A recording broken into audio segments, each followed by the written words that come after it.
아멘.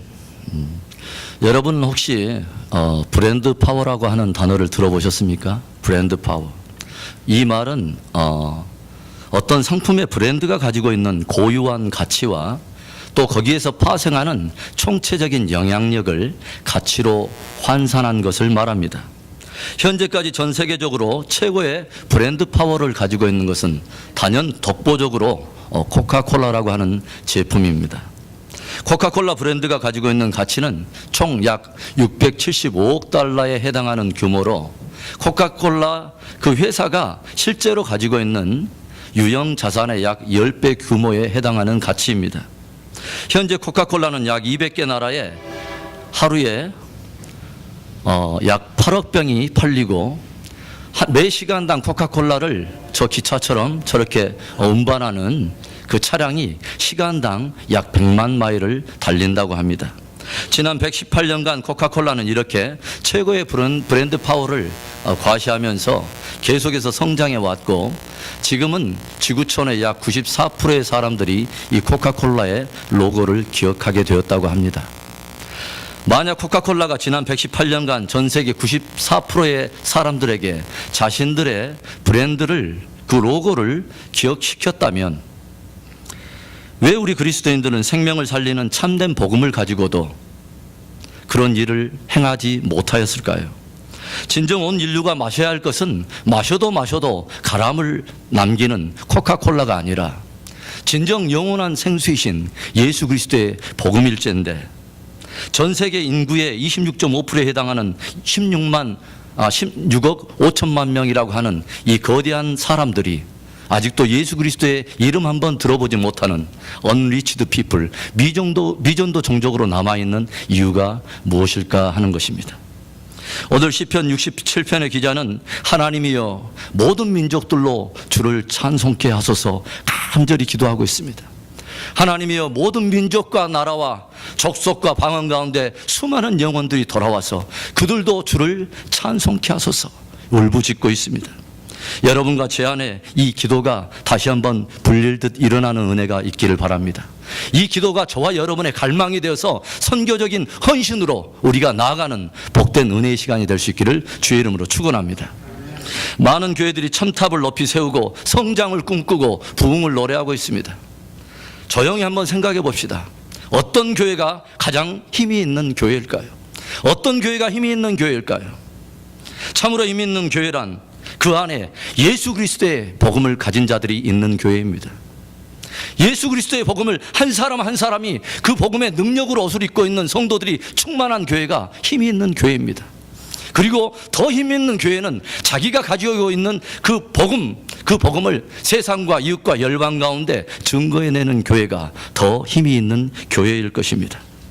예수 그리스도의 생애와 그분의 사역을 다루고 있는 사복음서는 모두가 한결같이 예수 그리스도의 성천하신 이후에 예수님께서 제자들에게 던지셨던 너희는 땅끝까지 이르러 나의 증인이 되라고 하시는 이 선교 명령으로 모두가 결론을 맺고 있습니다. 그래서 그리스도의 몸이라고 자처하는 교회가 모든 힘을 기울여서 정말 힘을 기울여서 순종해야 될, 집중해서 순종해야 할 말씀이 바로 땅끝까지 이르러 나의 증인이 되라고 하시는 이 예수님의 유언과도 같은 선교 명령에 집중하고 순종해야 하는 것입니다. 선교는 예수님께서 친히 명령하시고 교회를 위해서 친히 디자인하신 교회의 최고의 브랜드인 것입니다. 그러므로 이 모든 것을 다 행하면서도 교회가 결국 이 명령에 순종하지 못한다면 그 교회는 온전한 순종을 이루었다고 말할 수가 없을 것입니다. 그리고 저와 여러분이 적어도 예수를 나의 구주로 영접하고 내가 주님을 따르는 제자라고 자처한다면 그리고도 이 선교적인 삶에 대해서 우리가 무관심하고 불순종한다면 우리의 순종 역시 불완전한 것이 될 수밖에 없음을 우리는 생각해야 합니다. 다시 한번 예수님의 주신 이 선교 명령 앞에 이 아침에 다시 한번 겸손의 띠를 띠고 온 땅에 예수 그리스도의 이름이 선포되고 정말 온 민족과 나라와 열방 가운데 주께 돌아와 저 민족들도 주를 찬송하는 그날까지 선교적인 존재로 부르신 주님의 부름 앞에 멋지게 쓰임받는 저와 여러분 또 우리 공동체가 될 수 있기를 다시 한번 주의 이름으로 축원합니다. 저는 오늘 여러분과 함께 선교와 관련해서 우리 교회가 반드시 기억해야 할 그리고 우리 성도들이 반드시 마음속에 새겨야 될 기초적이고 본질적인 명제 몇 가지를 함께 나누려고 합니다. 선교와 관련해서 우리가 깊이 인식해야 될 첫 번째 명제는 변할 수 없는 그 하나의 사실, 구원은 오직 예수 그리스도밖에 없다고 하는 사실입니다. 우리 한번 따라서 합시다. 구원은 오직 예수 그리스도밖에 없습니다.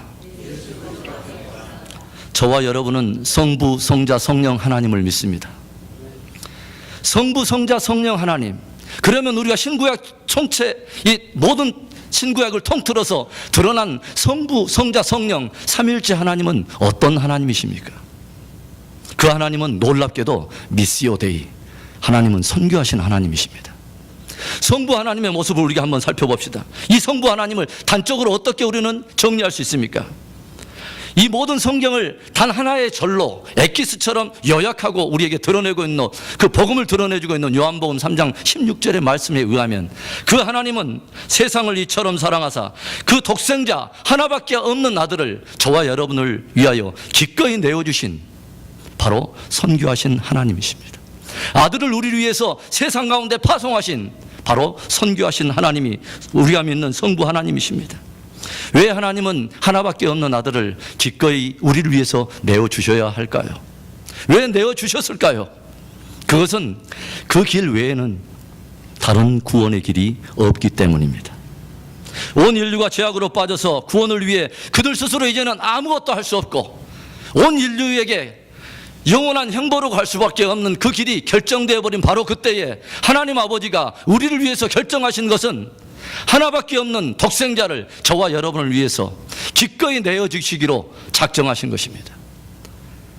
성부 하나님은 구원받는 그 길 하나밖에 없음을 아시기 때문에 저와 여러분을 위해 기꺼이 아들을 선교사로 내어주신 선교하신 하나님이십니다. 그렇다면 성자 예수 그리스도는 어떤 분입니까? 그분은 성부 하나님의 파송을 받아서, 보내심을 받아서 하늘의 모든 영광을 버리고 온 우주에 하나님과 우리 사이에 막혀있는 모든 경계를 다 뚫어내시고 이 땅에 육체를 입고 오신 분입니다. 그리고 그분은 이 땅에 오셨을 뿐만 아니라 십자가에 자기 몸을 내어주심으로 인해서 저와 여러분을 사로잡고 있는 죄와 사망의 모든 권세를 다 결박을 끊어내시고 그 모든 대가를 치러내신 바로 하나님이 요구하시는 참 제물 되신 하나님의 어린 양 예수 그리스도이십니다. 그 길 외에는 다른 길이 없기에, 그 길 외에는 다른 길이 없기에 아버지의 부르심을 받아 이 땅 가운데 와서 기꺼이 선교사의 삶을 사시고 자기의 마음을 초계처럼 거리의 사람으로 왔다가 거리의 사람으로 돌아가신 바로 그분은 선교하신 하나님이십니다. 성령 하나님은 어떤 분입니까? 예수님께서는 부활하시고 승천하신 이후에 교회와 그를 따르는 제자들을 위해서 성령 하나님을 보내셨습니다. 왜 성령 하나님이 오셨을까요? 오직 성령이 너희에게 임하시면 너희가 권능을 받고 예루살렘과 온 유대와 사마리아 땅끝까지 이르러 나의 증인이 되리라. 은사와 각양 선물을 주심으로 그들을 권능 있게 하시고 제자들을 무장시켜서 끊임없이 우리를 민족과 나라와 열방 가운데 파송하시는 그 성령 하나님은 오직 그 길 하나밖에 없기 때문에 민족과 열방이 살 수 있는 유일한 길이 예수 그리스도의 복음을 듣는 그 길 하나밖에 없기 때문에 기꺼이 자기가 사랑하는 제자들과 교회를 오늘도 열방 가운데 보내시는, 파송해 내시는 성령 하나님은 선교하시는 하나님이십니다. 이처럼 예수 그리스도를 통해 구원을 이루기로 작정하신 것은 인간의 생각에서 나온 것이 아니라 성부, 성자, 성령 하나님 안에서 나온 선교의 지혜요 구원의 계획인 것입니다. 다른 길은 없습니다. 교회가 선교적인 존재로서 그 소명을 다하기 위해서 부름받은 우리 성도들이 가장 본질적인 주님의 말씀을 증거하는 그 복음사역에 헌신하기 위해서는 먼저 깊이 알고 새겨야 하는 것이 바로 이것입니다. 구원은 오직 예수 그리스도밖에 없다는 것입니다. 오늘날 교회는 세상에 무엇을 줄 수 있을까요? 저와 여러분은 이웃과 세상과 열방에 무엇을 줄 수 있고 무엇을 주려고 합니까? 교회가 세상에 줄 수 있는 것들이 많이 있을 수 있어요. 가난한 사람들 찾아가 구제할 수 있습니다. 어려운 이들을 찾아가서 봉사할 수 있어요. 기꺼이 또 기부할 수도 있습니다. 그러나 다른 종교에서는 줄 수 없는, 교회만이 세상에 줄 수 있는, 그것을 주어야만 세상이 구원을 얻게 되는 그 유일한 능력의 말씀은 바로 예수 그리스도와 십자가의 복음밖에 없는 것입니다. 우리는 성전 미문에 앉아있는 안진뱅에게 겨우 몇 푼 기부하고 단지 몇 벌의 옷을 벗어주기 위해서 우리가 함께 모여있는 그런 모임이 아닙니다.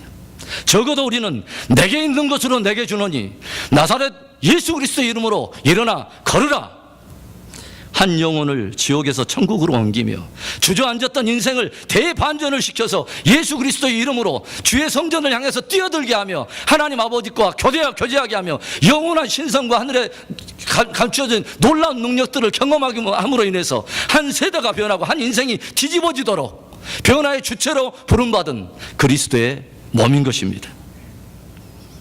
교회가 다시 한번 깊이 인식해야 할 것은 구원은 오직 예수 그리스도밖에 없다고 하는 거예요. 그러기에 그 복음을 세상에 주는 것이 교회가 어떤 일보다 세상에 해야 될 가장 본질적인 사명을 아는 것, 바로 그것이 우리에게 필요한 것입니다. 최근 저는 수요예배를 통해서 영적 전쟁이라는 주제를 다룬 적이 있습니다. 성경을 통해서 깊이 연구하면 할수록 알게 되는 것은 영적 전쟁의 핵심에 바로 예수 그리스도와 그의 복음이 있다고 하는 거예요. 사단이 온 인류를 자기의 수하에 두고 그들을 지배할 수 있는 근거가 무엇입니까? 바로 죄입니다. 많은 사람들이 죄로 인해서 사단의 올무에 들어가게 되고 죄의 싹은 사망인 거로 모든 사람들이 사망에 이르게 되고 한 번 죽는 것은 사람에게 정하신 것이요 그 이후에는 심판이 있으리라 하는 하나님의 말씀을 따라서 사단은 끊임없이 죄로 말미암아 우리를 사망 가운데 끌고 가고 우리를 형벌 가운데 이끌어 가려고 하는 것이 사단의 계계예요. 그런데 이 모든 죄와 사망의 모든 권세를 깨버릴 수 있는 유일한 것, 그것은 예수 그리스도의 십자가와 그의 보혈의 능력인 것입니다. 그래서 사단이 두려워하는 것은 교회의 높은 첨탑이 아니에요. 사단이 두려워하는 것은 아름답고 화려한 어떤 의식이나 직제가 아니에요. 사단이 정말 두려워하는 것은 교회가 예수 그리스도를 깊이 알기 시작하는 거예요. 교회가 정말 그분의 능력을 깊이 경험하기 시작하는 것이에요. 그리고 능력의 그 경험한 것을 많은 열방과 민족 가운데 선포하기 시작하고 선포할 것을 결단할 때 사단은 두려워하기 시작한다는 거예요. 사단이 두려워하는 것은 예수께서 그의 십자가와 보혈로 모든 인류의 죄와 권세를 다 깨버리셨다는 것, 이미 깨버리셨다는 것, 그리고 그를 믿는 누구든지 저를 믿어 영생을 얻도록 하는 것을 하나님이 보장하시고 성부, 성자, 성령의 하나님께서 이것을 위해서 필요한 모든 대가를 다 집으로 내시고 친히 이 삼위 하나님께서 이것을 보증하고 계신다고 하는 것을 성도들이 아는 것을 사단은 가장 두려워하는 것입니다. 예수 그리스도를 통해서 구원을 이루는 것이 인간의 계획에서 나온 것이 아니라, 인간의 지혜에서 나온 것이 아니라 성부, 성자, 성령의 하나님께서 나온 지혜요 그분의 계획인 것을 말씀드렸습니다. 그렇다면 예수 그리스도를 믿음으로 말미암아 구원을 얻는 것, 이것을 누가 보장해 줍니까? 그건 역시 성부, 성자, 성령 하나님이 그것을 보증하시는 것을 우리는 알게 됩니다. 우리는 누군가와 약속을 할 때요, 이 약속의 실효성과 그 권위를 알기 위해서는 지금 나에게 약속하고 있는 그분이 누구이며 그분이 무엇을 보장하는가를 우리는 깊이 알 필요가 있어요. 이것이 굉장히 중요해요. 사단은 죄로 인해 모든 인간들을 사로잡으려 하고 하나님의 성도들을 때때로 비난하고 때때로는 택한 자들까지도 미혹하려고 합니다. 그러나 그 누구도 흔들 수 없는 구원의 견고함을 누가 보장하고 있느냐? 성부, 성자, 성령 하나님이 친히 보장하고 계십니다.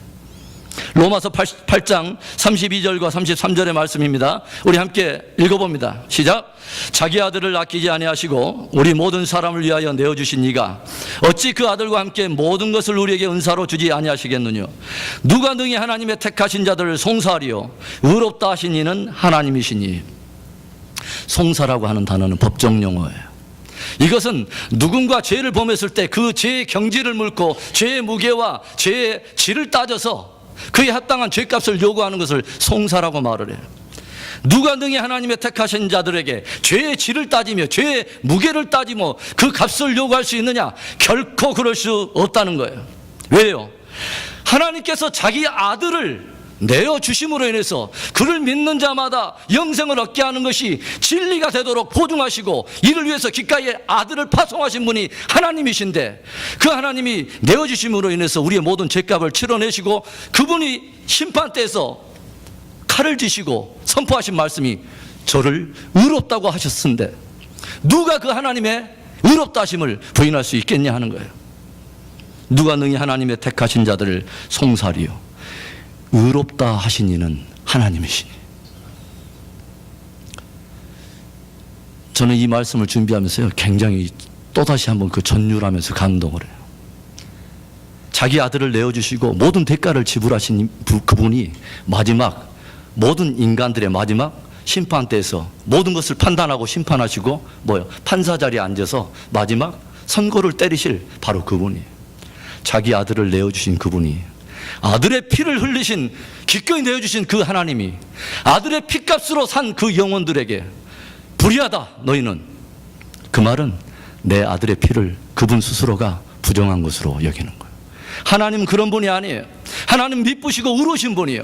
인생들은 모든 마음은 부패하고 하나님 앞에 미쁘심이 없지만 하나님은 한 번 말하실 때 그분의 말씀 자체가 하나의 권세요 능력이고 이미 실천 명령이요 마지막 결론을 내버리는 바로 능력의 말씀이기 때문에 우리는 그분이 의롭다 하면 의롭다고 우리는 믿을 수 있게 되는 것입니다.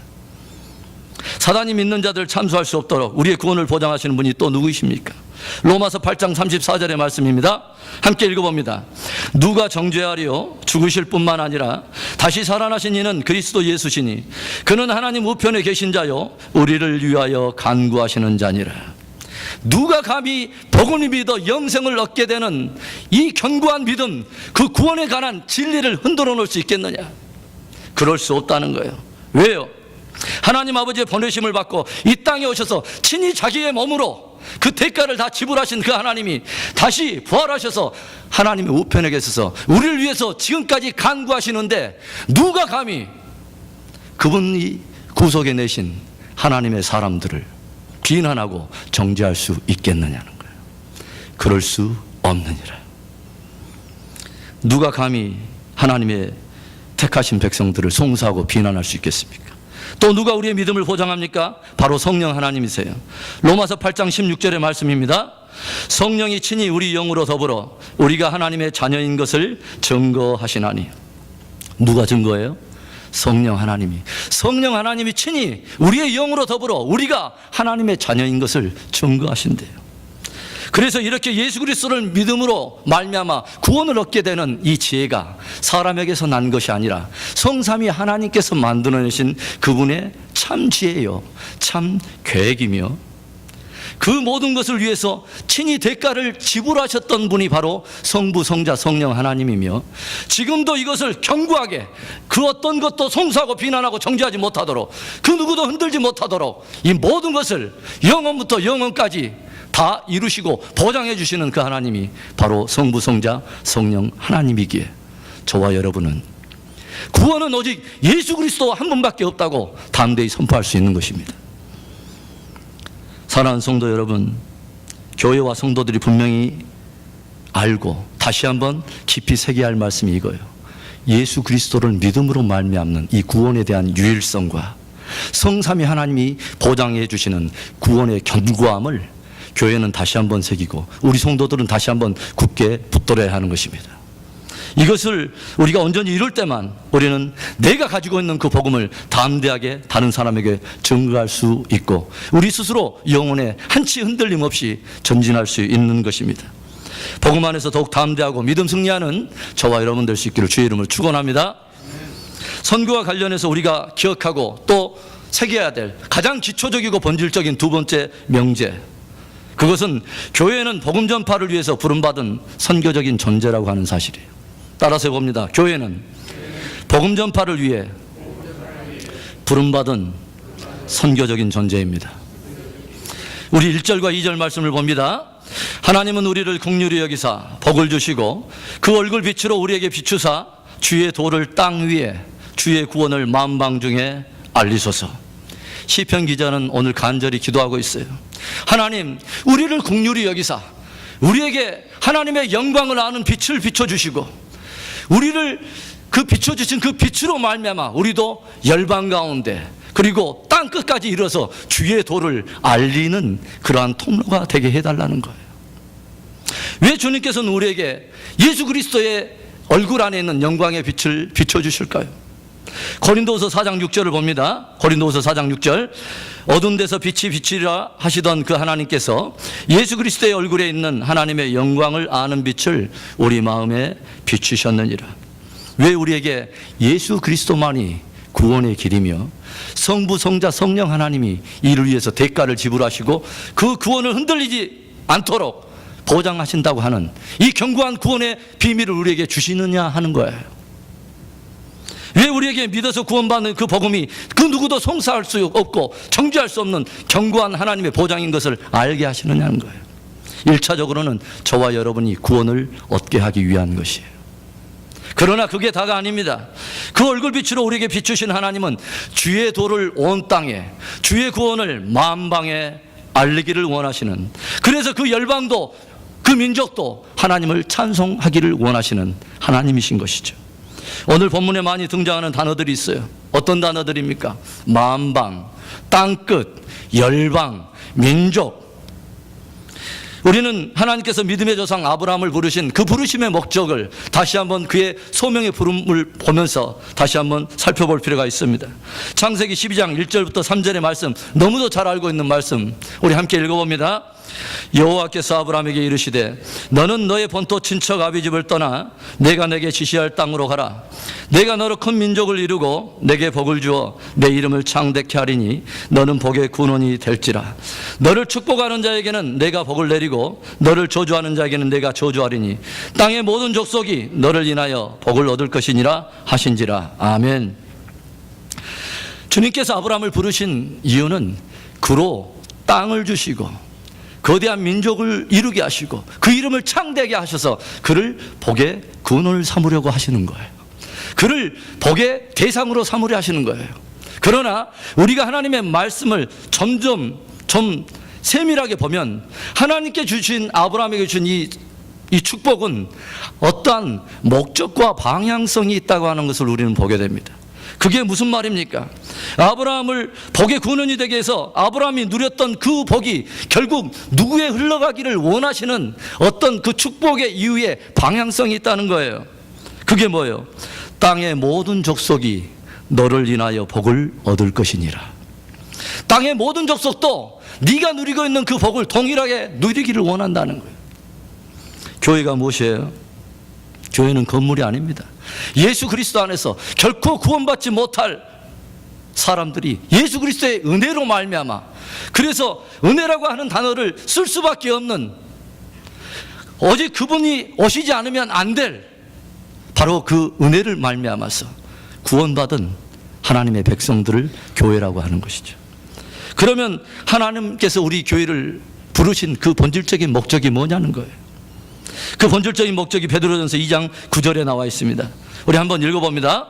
오직 너희는 택하신 족속이요 왕같은 제사장들이요 거룩한 나라요 그의 소유된 백성이니 이는 너희를 어두운 데서 불러내어 기이한 빛에 들어가게 하신 자의 아름다운 덕을 선전하게 하려 하심이라. 우리를 부르시고 우리에게 모든 사람들에게 가려졌던 그것을 우리들에게 비춰주시고 그의 국률로 우리에게 예수 그리스도가 어떤 분이고 그분 안에 있는 하나님의 본체의 형상과 영광의 그 본체를 우리가 알게 하신 그 하나님이 왜 우리를 부르셨냐는 거예요.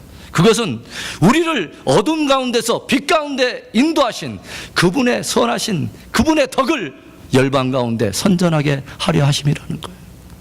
결국은 복음을 증거하게 하는 것이며 선교적인 존재로 우리를 사용하시기를 원해서 우리를 불렀다는 것입니다. 오늘날 교회는 다시 한번 선교적인 존재 목적을 물어야 합니다. 교회는 다시 한번 존재 목적을 새롭게 하고 우리의 기도 안에 우리의 편협한 이기심과 우리의 편협한 관점에서 예전에 품지 못했던 이 열방, 민족, 만방, 땅끝이라고 하는 이 개념을, 주의 가슴 속에 있었던 그 개념이 저와 여러분 안에도 들어와야 할 줄로 믿습니다. 우리는 주기도문을 외워요. 하늘에 계신 우리 아버지여, 이름이 거룩히 여김을 받으시오며 나라에 임하오시며 뜻이 하늘에서 이룬 것처럼 땅에서도 이루어지이다. 나라에 임하시며 뜻이 하늘에서 이루어진 것처럼 땅에서 이루어지기를 원하는 게 뭐예요? 하나님의 나라가 간절히 이 땅 가운데 이르기를 원하시는 것이 주님의 마음이며 그 주기도문을 주님은 자기를 따르는 제자들에게 가르치셨습니다. 왜? 주님의 마음을 알게 하기 위해서인 것이죠. 샤머니즘 안에는요, 우리라는 단어는 없습니다. 샤머니즘 안에는 우리라는 단어는 없어요. 샤머니즘, 기복적인 종교 안에는 우리가 필요 없습니다. 나만 많이 소유하고 내가 축적하고 내가 복을 받으면 거기서 끝이 나요. 그러나 교회가 진정 하나님께서 기대하는 선교적인 본질을 알게 될 때 이기적인 경계가 깨어지게 되고 한 번도 넘어서 보지 못한 문화의 장벽을 깨고 언어의 장벽을 깨고 열방을 향해서 나아가게 되는 것입니다. 선지자 요나가 아수르 니느웨에 복음을 전하라는 주님의 명령을 받았습니다. 그런데 엿바로 내려갔더니 니느웨로 가는 배가 보이지 않고 오히려 정반대 방향인 다시스로 가는 배가 있습니다. 그래서 요나가 하나님의 선교적 부름 앞에 이것을 거부하고 정반대 방향인 니느웨가 아닌 다시스를 향한 배를 탑니다. 하나님께서는 요나를 그냥 두지 않습니다. 그가 선교적인 명령에 그 길을 불순종하며 걸어갈 때 주님은 그를 사랑하셨기 때문에 광풍을 보내사 그를 물고기가 결국은 삼키게 하십니다. 그리고 요나는 이 세상에서 가장 위대한 피시 테올로지컬 세미나리에서 물고기 그 뱃속 그 신학교에서 아주 위대한 주님의 음성을 듣기 시작해. 그리고 거기에서 회개하고 간절히 주의 마음을 함께 품을 때 물고기는 마침내 니느웨 그 사명의 그 자리로 요나를 다시 토해냅니다. 그리고 요나가 이전에 가졌던 그 편협한 민족주의와 이기주의의 벽을 깨고 니느웨에 가서 담대히 복음을 전했을 때 좌우를 분변치 못하는 니느웨의 12만이라고 하는 영혼들이 주님께 돌아와 저들도 주를 찬송케 되며 저들도 저들 가운데 하나님의 나라가 임하게 되는 영광을 목격하게 되는 것이죠. 헬몬산에서 흘러내리는 물이 갈릴리 바다에 흘러 들어옵니다. 그런데 이 갈릴리 바다는 위로부터 받은 그 물을 요단강을 통해서 사해 바다로 흘려보내요. 그래서 늘 위에서 받은 것들을 아래로 흘려보내는 갈릴리의 푸른 바다 안에는 늘 생명체가 있고 크고 작은 물고기들이 생동력 있게 거기서 존재해요.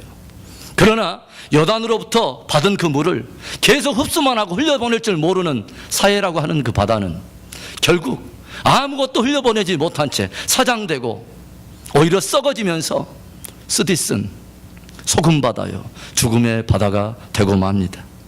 사랑하는 성도 여러분, 우리 은혜 비전교회는 땅끝까지 복음을 전파하기 위해서 주님께로부터 부름을 받은 선교적 공동체이며 선교적 존재임을 다시 한번 깊이 새겨야 할 줄로 믿습니다. 그렇기 때문에 우리가 함께 세우고 있는 그 비전 중에 뭐예요? 첫 번째는 만민을 위한 기도의 집. 만민을 위한 기도의 집. 두 번째 뭐예요? 전심으로 예배하는 공동체. 세 번째는 세대와 세대를 복음으로 연결해내는 공동체. 이것에 의해서 네 번째 우리가 가지고 있는 비전이 뭐예요? 열방을 향해서 복음 선교의 전초적 기지가 되어보자는 거예요. 모든 민족들로 주를 찬송케 하소서. 이 기도로 우리의 모토를 삼고 우리도 열방 가운데 한번 선교적인 삶을 표출해내고 다시 오실 주님 앞에 영혼의 열매를 맺어보자는 거예요. 이런 멋진 선교적 전제로 쓰임받는 저와 여러분이 될 수 있길 주의 이름으로 축원합니다. 선교와 관련해서 저와 여러분이 마지막으로 새겨야 될 기초적이고 본질적인 또 하나의 명제는 선교적인 헌신은 영광과 축복의 자리라고 하는 사실이에요. 한번 따라서 해봅시다. 선교적인 헌신은 영광과 축복의 자리입니다. 지구촌의 역사를 조용히 살펴보세요. 지구촌에 흘러온 역사는 결국 한 사람, 한 가정, 한 공동체, 한 나라, 한 민족이 하나님의 선교적인 명령에 순종했을 때 어떻게 하나님께서 그 가정과 개인과 그 민족과 나라를 축복해 주느냐 하는 선교의 헌신에 대한 주께서 부으시는 축복을 증언하는 역사입니다. 복음을 받아들이고 복음에 헌신하고 영국이 바닷길을 통해서 선교에 주력을 했을 때 영국은 더 이상 해상에서 다른 나라의 다른 배들을 약탈해내는 그런 야만인들이 아니라 신사의 나라로 변해가기 시작하고 그 당대 어떤 나라도 그런 칭호를 갖지 못했던 해가 지지 않는 나라, 놀랍게 하나님께서 그 나라를 높이셨던 것을 우리는 보게 돼요. 이 선교의 바톤을 이어받은 미국은 어떻습니까? 다소 크고 작은 많은 영적인 위기들도 있지만 지금까지 미국은 온 세계 4만 5천 명의 선교사를 파송하고 크고 작은 나라에, 그리고 어려운 나라들에 많이 그들을 지원하면서 섬기면서 온 세계의 축과 같이 중심에 서서 그들을 섬기고 있습니다.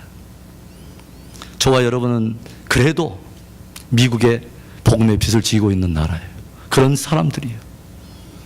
그리고 이제 그 선교의 축복은 작은 동방의 은둔의 나라에 찾아왔습니다. 대한민국은 짧은 선교 역사 속에서도 무려 2만 5천 명의 선교사를 파송하는 기염을 토해냈어요. 동방에 숨겨진 은둔의 나라. 1962년만 해도 방글라데시에서 오히려 지원을 받던 그 나라. 1962년 1인당 GNP가 180불이었던 나라. 지금 세상은 대한민국을 주목하고 있어요. 왜 주목할까요?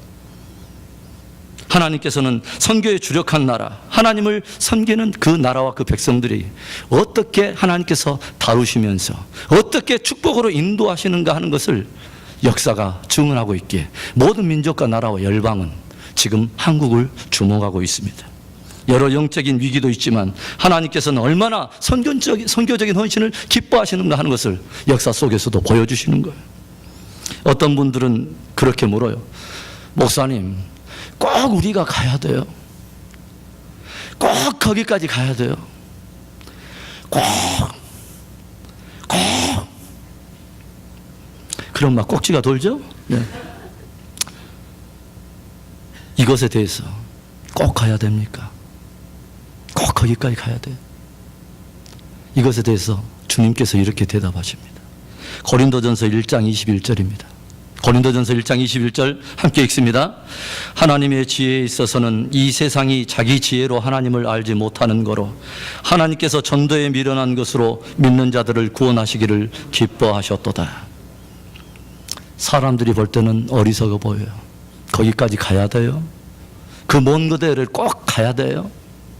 그런데 사람들이 가만히 놔두면 스스로 하나님을 알 수 있는 지혜가 없기 때문에 반드시 누군가가 가서 전해줘야 하는 이 전도에 미련한 것을 하나님은 오히려 그분이 우리들을 위해서 지혜로 삼으시고 전도에 미련한 방법을 통해서 우리를 구원하시기로 작정하시고 기뻐하셨다는 거예요. 사람들이 볼 때는 미련하게 보이지만 하나님께서는 허락하시고 하나님께서 기뻐하시는 지혜가 전도이기 때문에, 전도에 미련한 것을 통해서 나라와 민족, 열방들이 돌아오게 하는 것이 하나님의 계획이기 때문에 우리는 이해되지 않지만 주님의 말씀이기에 순종해야 할 줄로 믿습니다. 우리나라가 어둠에 갇히고 폐쇄 정책을 쓰고 있을 때 주님의 선교적 명령에 순종했던 미국의 젊은 선교사들이 기꺼이 6개월 동안의 긴 바다의 항해를 통해서 때로는 배멀미를 하고 갓 이제 임신한 아내가 항해하면서 죽어가는 아픔을 겪어내고, 양화진에 가보면 큰 무덤도 있지만, 선교사들의 무덤도 있지만 아직 갓 태어나지 못한 아주 어린 작은 무덤들이 얼마나 즐비하게 많은지 아십니까? 그들도 아브라함의 뒤를 따라서 본토 친척 아비집을 떠나 이 머나먼 조선, 아무도 찾아주지 않았던 은둔의 나라에 기꺼이 찾아와 주었더니 하나님께서 그들의 발걸음에 축복하셨어요.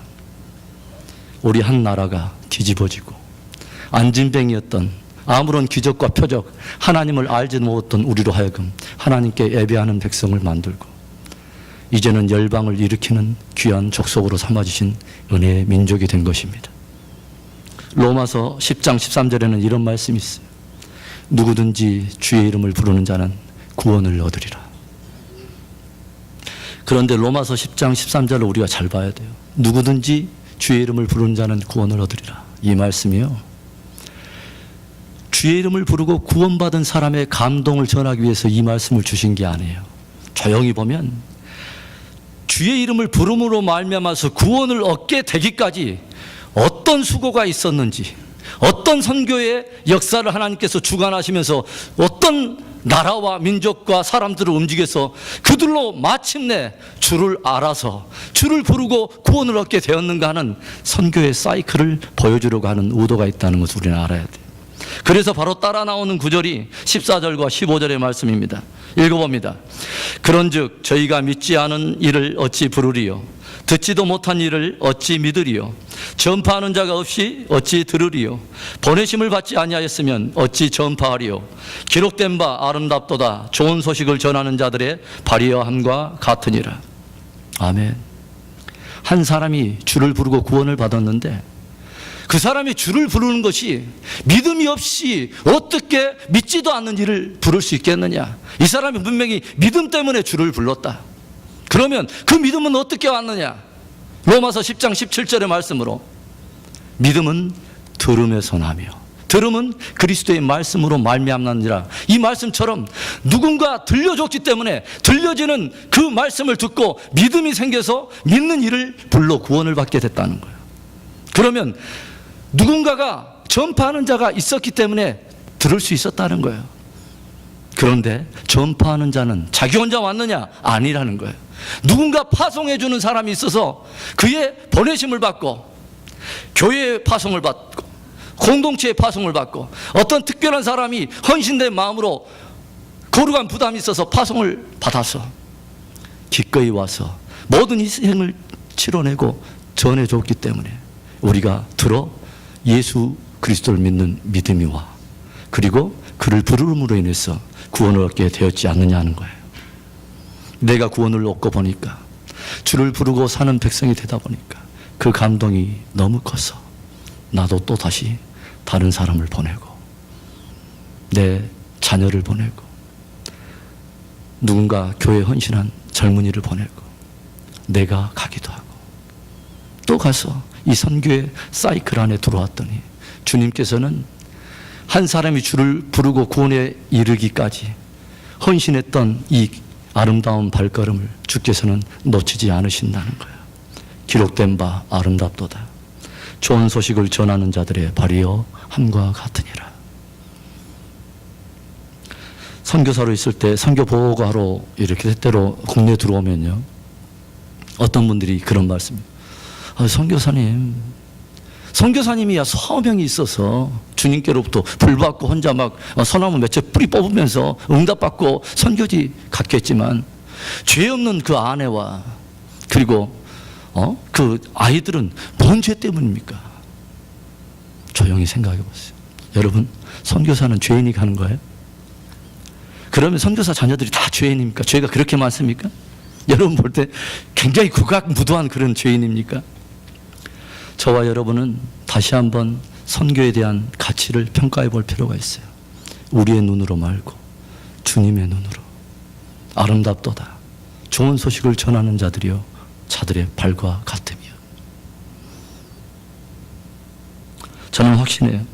진정 선교 안에 감추인 하나님께서 주신 그 보화와 그날에 선교에 헌신하고 어렵지만 삶을 쪼개고 물질 보내고 기도 보내고 내 몸이 가고 시간 있을 때마다 아웃리치 가고 여러 선교적인 헌신했던 많은 것들에 부어주실 그 영광을 우리가 조금이라도 맛보게 된다면 저와 여러분 가운데 선교적인 삶을 살지 않을 사람은 한 사람도 없을 거예요. 그리고 저와 여러분에게 이렇게 전도에 미련한 방법을 통해서 선교의 사이클 안에서 복음에 헌신하게 하는 그 하나님께서는 우리로 하여금 장차 받게 될 영광의 기업을 주시려고 우리에게 위대한 동역에 초대하고 계시는 것을 믿을 수 있기를 바라요. 저와 여러분이 만약에 선교하지 않는다면, 선교적으로 우리가 헌신적인 삶을 살지 않는다면 하나님은 하나님께 헌신하는 누군가를 또 일으키고 또 다른 공동체를 일으켜서 그분의 거룩한 일을 이뤄갈 거예요. 그러나 주님께서 예비하신 축복은 그 영광된 부름에 헌신한 그 사람의 몫이고 그 사람의 그 공동체의 몫이 될 것입니다. 전주에 가보면요, 깡통교회가 하나 있습니다. 제가 전주에서 목회할 때 저희 교회는 아닌데 전주의 깡통교회로 유명한 교회가 하나 있어요. 거기에는 그때 당시 한 3,4천 명 모이는 교회였습니다. 그런데 굉장히 특별한 교회예요. 그 교회는 운행하는 버스가 없어요. 온 교인들이 대중교통을 통해서 주일날 오든지 아니면 걸어서 옵니다. 그리고 겨울에도, 그 추운 겨울에도 난방 트는 게 없어요. 이게 자체가 없으니까. 뭐냐면 가운데 그 나무 땔감을 넣어서 피우는 그 골로가 서너져 있고, 여력이 안 돼서가 아니라 여력은 있는데도 콘센트 건물, 조립식 그 깡통 건물을 그대로 가지고 있어요. 그리고 주일학교 아이들에게는 지금까지 간식 한번 줘보지 않는 교회입니다. 굉장히 인색한 교회예요. 그런데 이 교회가 개척 때부터 했던 일이 뭔지 아세요? 예산의 70%를 선교에 투자한 것입니다. 그래서 여기에서 제가 한번 그때 있을 때 무엇을 봤냐면은, 그 교회에서 발행하는 선교 잡지에 한 주일학교 학생이 써놓은 글을 제가 읽게 되었어요. 거기에는 이렇게 써졌어요. 나는 우리 교회가 싫습니다. 이 교회 아이들은 좋은 시설에서 맛있는 간식을 매주 먹고 교회 다니는데, 낡은 깡통 건물에 낡은 책상과 의자에 세배드리는, 간식 한번 못 먹는 우리 교회가 너무 싫습니다. 그런데 이렇게 전략하고 아껴야 하는 이유를 알게 되고 나면서부터 저는 우리 교회가 자랑스럽습니다. 우리가 아낀 것으로 이웃과 나누며 먼 나라에 복음을 증거한다는 것을 알면서 저는 우리 교회가 너무 사랑스럽고 너무 좋습니다. 계시록 7장에는 우리는 선교의 성취를 봅니다. 모든 민족과 나라와 열방 가운데 헤아릴 수 없는 수많은 사람들이 어린 양의 보좌에 서서 종려나무를 흔들면서 하나님을 찬송하는, 하나님이여 모든 민족들로 주를 찬송케 하소서. 성령의 감동으로 말미암아 시편 기자가 고백했던 그 주님 안에 있었던 뜨거운 갈망이 결국 이루어지는 완성을 계시록에서 봅니다. 저와 여러분 때문에, 또 우리 교회 때문에 그날에 주 앞에 설 때에 민족과 나라와 문화와 풍토가 다르지만 저와 여러분이 드렸던 시간과 물질과 기도 때문에 함께 주를 찬송케 되는 영혼들이 많게 되기를 주의 이름으로 축원합니다. 저는 설교를 마치면서 여러분과 이런 말씀을 구체적으로 적용해 보고 싶어요.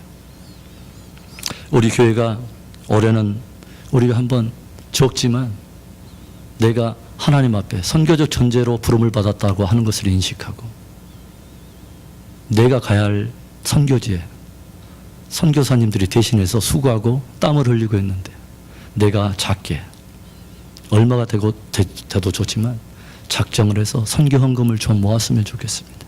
그리고 그것을 우리 아이들에게도 가르쳐서 우리가 함께 세대와 세대가 복음으로 연결될 뿐만 아니라 세대와 세대가 함께 선교적 존재로 주님의 명령 앞에 응답하는 올 한 해가 되었으면 좋겠어요. 그래서 작지만 선교의 첫걸음을 우리가 준비하고 앞으로 하나님께서 부어주실, 여러분 주님의 변개할 수 없는 원리 중에 하나가 뭔지 아십니까? 심는 대로 거둔다는 것입니다. 선교적인 축복을 기대하신다면 선교적인 씨앗을 심는 것입니다. 우리 교회를 그렇게 부르셨기 때문에 그 본질적인 부름 앞에 우리가 순종해야 하는 것이 아닐까요? 코카콜라 사장이 내 몸에는 피가 흐르는 것이 아니라 코카콜라가 흐른다고 말하는 고백을 들었어요. 참 감동적인 말이죠. 그렇다면 저와 여러분의 혈관에는 무엇이 흐릅니까? 예수 그리스도를 믿어서 그 길 외에는 다른 길이 없기 때문에 삼위 하나님이 치러내시는 엄청난 은혜를 받고 있는 저와 여러분의 혈관에는 무엇이 흐릅니까? 그분의 뜨거운 보혈이 흐르는 거예요.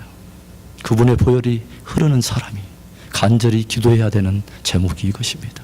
하나님이여 모든 민족들로 주를 찬송케 하소서. 만방과 땅끝과 열방과 땅의 모든 끝이 하나님을 경외하는 하나님의 나라가 우리로 말미암아 앞당겨 줄 수 있는, 우리의 작은 허락해 주신 지구촌의 작은 모퉁이 한 부분이지만 주 앞에 드려지는 아름다운 저와 여러분 될 수 있기를 간절히 축원합니다. 기도하겠습니다.